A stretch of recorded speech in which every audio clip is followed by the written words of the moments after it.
올해는 한국형 구축함 KDDX의 일본함 건조 사업의 입찰이 예정되어 있습니다. 정식 명칭은 한국형 구축함 상세 설계 및 선도함 건조 사업인데요. 총 사업비가 7조 8천억 원에 달하는 대형 사업이고, 국내 대기업인 하나오션과 HD 현대중공업이 작년부터 정말 치열하게 경쟁을 하고 있습니다. 많은 분들이 이미 알고 계시지만 2018년에 현대중공업이 불법 군사기밀 탈취가 적발되었죠. 그 결과 2022년 1월부터 2025년 11월까지 3년 동안 현대중공업은 방사청의 입찰에서 1.8점의 감점 페널티를 받고 있습니다. 이 감점 때문에 작년 7월에 있었던 울산급 호위함 5, 6번함 건조 사업에서 현대중공업은 기술 능력 점수가 좋았음에도 불구하고 하나오션과의 경쟁에서 졌습니다. 1.8점의 페널티 감점이 승패를 좌우한 거죠. 그러자 현대중공업은 보안사고로 인한 감점 페널티가 너무 과하다면서 작년 9월에 국민권익위원회에 고충 민원을 제기했습니다.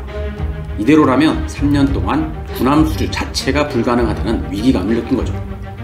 그러면서 현대중공업은 KDDX 기본 설계를 성공적으로 완료했다는 것을 강조하고 있습니다.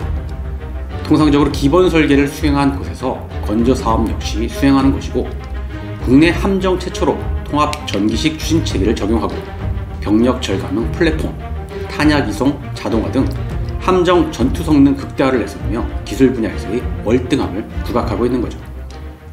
반면에 하나오션은 현대중공업이 군사기밀 유출 사건의 심각성을 파고들고 있습니다.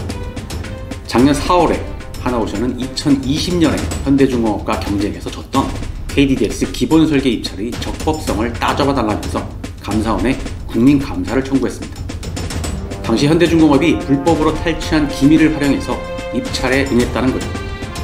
그리고 당시 방사청이 내부 규정을 바꿔가면서 부당하게 현대중공업 편을 들었다고도 했는데, 이 부분에 대해 경찰이 방사청을 압수수색한 거고 현재 수사가 진행 중입니다. 또한 현재 방사청이 현대중공업의 군사기밀 유출 사건이 청렴서약 위반인지를 따져보고 입찰 참가 자격 제한 여부를 검토하고 있는데, 이 부분에서도 여론전이 상당합니다. 며칠 전 뉴스를 보면 현대중공업의 기밀 유출 사건이 여러 언론사를 통해 다시 소환되고 있습니다. KDDX뿐만 아니라 잠수함 기밀 자료 등 4년간 총 8차례에 걸쳐 상습적으로 기밀을 탈취했고, 기밀이 많아지자 현대중공업 특수선 사업부에서는 별도의 내부 서버를 두고 조직적으로 불법 기밀을 관리했다는 거죠. 그러면서 연루된 직원 9명이 모두 무죄 판결을 받았고, 군사기밀 유출은 국가안보에 위협이 되는 중대 범죄 행위라서 그 어떤 정당성도 따져서는 안 되며 엄하게 처벌해야 한다고 했습니다. 현대중공업이 KDDX 사업에서 퇴출 위기에 놓여 있고 수주가 불투명하다고도 했습니다. 반면 최근에 전직 대우조선해양 직원이 잠수함 설계 도면을 대만으로 유출한 사건이 보도되었었죠. 그러자 현대중공업 쪽에서도 하나오션 역시 방사청 입찰에서 제재를 받아야 한다는 주장과 기사를 내보내고 있습니다. 그래서 KDDX 사업의 전초전은 2월로 예정된 방사청의 계약 심의의 결과입니다. 현대중공업이 부정당 제재를 받으면 KDDX 사업은 하나오션이 단수로 입찰할 거고, 제재를 받지 않으면 하나오션과 현대중공업이 경제 입찰을 하는 거죠. 그리고 이번 계약 심의의 핵심은 현대중공업이 과연 방사청의 청렴서약을 위반했느냐 하는 겁니다. 여기서 청렴계약이란 방위사업 수행간의 금품과 향응을 제공하지 않고 비밀과 같은 특정 정보를 요구하거나 받지도 않겠다고 방산업체 대표와 임원이 서약하는 겁니다.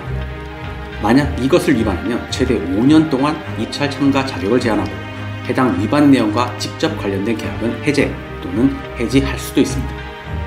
그래서 여기서 핵심은 청렴서약을 한 현대중공업 대표나 임원이 과연 기밀 유출에 관여를 했느냐는 건데, 기밀 유출로 처벌을 받은 직원 중에 임원은 없습니다. 그렇다면 청렴서약을 위반한 건 아닌 건데, 과연 여기서 임원이 개입되지 않은 상태에서 내부 서버를 별도로 구축하고 수년간 조직적이고 반복적으로 불법 기밀을 탈취하고 내부에서 관리할 수가 있었겠냐는 의심을 하는 거죠. 분명 추정은 되는데 그렇다고 명백한 증거가 있는 게 아니라서 이것을 청렴서약 위반으로 볼 건지 말 건지가 아주 애매합니다. 청렴서약 위반이라고 하면 현대중공업은 도대체 무슨 근거로 위반인 거냐라고 할 거고, 위반이 아니라고 하면 하나오션에서 방사청이 또 현대중공업을 봐줬다면서 이의를 제기할 게 뻔합니다. 방사청 입장에서는 이래도 욕먹고 저래도 욕먹는 아주 곤란한 상황에 빠진 건데, 과연 이런 상황에서 방사청이 어떠한 결정을 내릴지 관심이 집중됩니다. 끝으로 현대중공업의 불법 기밀이 2018년 4월에 적발되었는데 그 1심 판결이 2022년 11월 말에 났습니다. 4년 반이 넘게 걸린 거죠. 그런데 비슷한 시기에 특수작전용 기관단청 일형 사업의 기밀 유출은 2020년 7월에 적발된 후 1년이 지난 2021년 11월에 1심 판결이 났거든요. 그것과 비교하면 현대중공업의 판결은 너무 오래 걸렸습니다. 일부러 계속 늦춘 것 같기도 한데, 보안사고가 적발된 지 2년이 지나도록 기소가 안 되면서 현대중공업은 2022년 7월 KDDX 기본 설계 입찰에서 아무런 페널티를 받지 않았죠.